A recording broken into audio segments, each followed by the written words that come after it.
नमस्ते। अगर आप या आपके परिवार का कोई सदस्य कनाडा जाकर उच्च शिक्षा प्राप्त करने का सपना देख रहा है, तो आप बिल्कुल सही जगह पर है।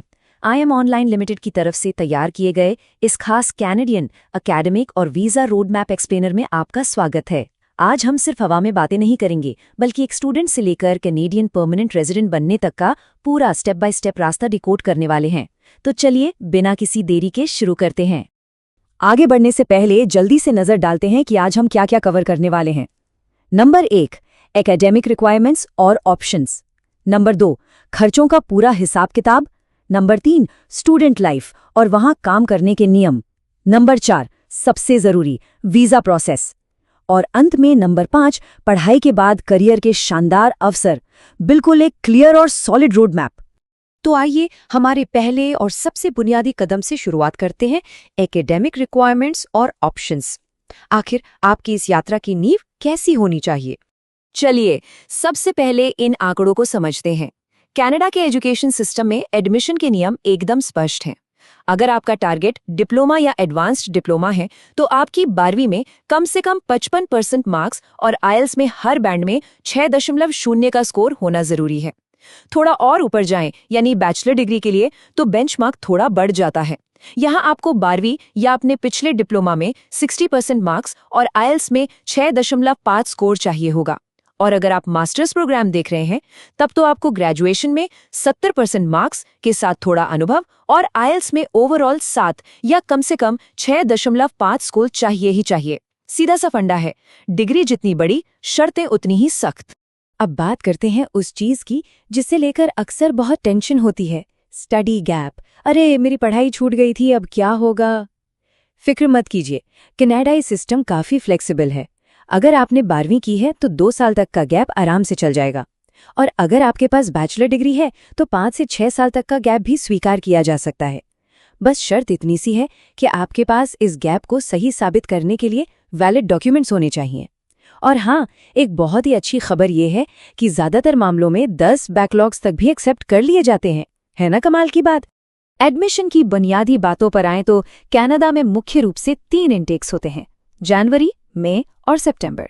यानी साल में 3 बार आपके पास अप्लाई करने का सुनहरा मौका होता है। रही बात एप्लीकेशन फीस की, तो शुरुआत में आपको 50 से लेकर 200 कैनेडियन डॉलर तक खर्च करने पड़ सकते हैं। लेकिन एक छोटा सा हैक बताऊं, कुछ चुनिंदा कॉलेज ऐसे भी हैं जहां एप्लीकेशन फीस वेव हो जाती है, यानी पूरी तरह से माफ। तो थोड़ा रिसर्च करना तो बनता है। चलिए अब हमारे रोड मैप के दूसरे और बेहद अहम हिस्से की ओर बढ़ते हैं, खर्चों का विश्लेषण और फाइनेंशियल प्लानिंग। अब यहाँ जो सबसे दिलचस्प बात सामने आती है, वो है अंडर ग्रेजुएट और पोस्ट ग्रेजुएट की पढ़ाई के बीच फीस का साफ साफ अंतर। अगर आप डिप्लोमा या बैचलर्स प्रोग्राम के लिए जा रहे हैं, तो आपकी ट्यूशन फीस औसतन 14,000 से 18,000 कैनेडियन डॉलर हर साल के बीच होगी। वहीं अगर आप मास्टर्स डिग्री करना चाहते हैं, तो ये आंकड़ा थोड़ा ऊपर चला जाता है, लगभग 16,000 से 25,000 कैनेडियन डॉलर के बीच। ये क्लैरिटी होना बहुत जरूरी है, ताकि आप पहले से ही एक मजबूत बजट प्लान कर सके। सिर्फ ट्यूशन फीस ही नहीं, रोजमर्रा की जिंदगी का खर्च समझना भी उतना ही जरूरी है। अगर आप कनाडा में एक इंडिपेंडेंट स्टूडेंट की तरह रह रहे हैं, तो अकोमोडेशन यानी रहने का खर्च महीने का औसतन 500 से 600 कैनेडियन डॉलर आता है। और खाने पीने का खर्च वो लगभग $200 के आसपास बैठता है।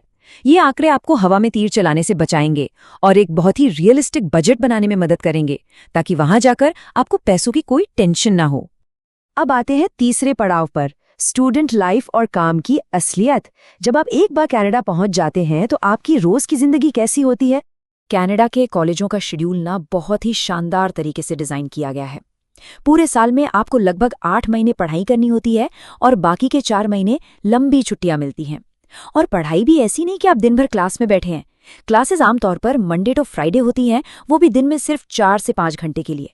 मतलब आपके पास असाइनमेंट करने, नई चीजें एक्सप्लोर करने और आराम करने का भरपूर टाइम होता है। और इसी खाली समय में काम आता है आपका वर्किंग राइट। पढ़ाई के दौरान आप हर हफ्ते 24 घंटे तक पार्ट टाइम काम कर सकते हैं, और जब वो 4 महीने की छुट्टियां आती हैं ना, तब तो आप फुल टाइम काम कर सकते हैं।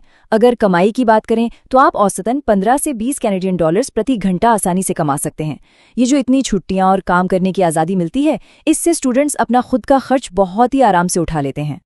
चलिए अब अपने रोड मैप के चौथे और सबसे क्रिटिकल फेज में एंटर करते हैं, वीजा प्रोसेस। यही वो कानूनी गेटवे है जो आपके सपने को हकीकत में बदलेगा। अब यहाँ आपको सबसे ज्यादा ध्यान देना है, 20,635 कैनेडियन डॉलर। ये कोई मामूली नंबर नहीं है, ये है आपके GIC यानी गारंटीड इन्वेस्टमेंट सर्टिफिकेट का अमाउंट। वीजा ऑफिसर को ये साबित करने के लिए कि हाँ, मेरे पास कनाडा में अपने पहले साल का खर्च उठाने के लिए पूरे पैसे हैं, आपको ये रकम कनाडाई बैंक में जमा करनी ही होती है। वीजा अप्रूवल की राह में ये लिटरली सबसे बड़ा फाइनेंशियल कदम है। तो वीजा अप्रूवल से पहले आपको अपनी जेब से कुल कितना पैसा लगाना होगा? चलिए लिस्ट बनाते हैं। सबसे पहले 1 साल की ट्यूशन फीस, फिर वो $20,635 की GIC जिसके बारे में हमने अभी बात की। इसके अलावा करीब 7,000 भारतीय रुपए आपका मेडिकल चेकअप का लगेगा, 1,500 कैनेडियन डॉलर आपकी वीजा फीस होगी और $85 बायोमेट्रिक्स के लिए जाएंगे। वीजा फाइल लगाने से पहले आपको इन सारे खर्चों को क्लियर करना ही होता है।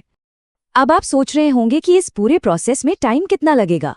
अगर आपकी फाइल SDS यानी स्टूडेंट डायरेक्ट स्ट्रीम कैटेगरी में आती है तो प्रोसेसिंग में करीब 20 वर्किंग डेज लगते हैं, मतलब कुल मिला के 2 से 3 महीने।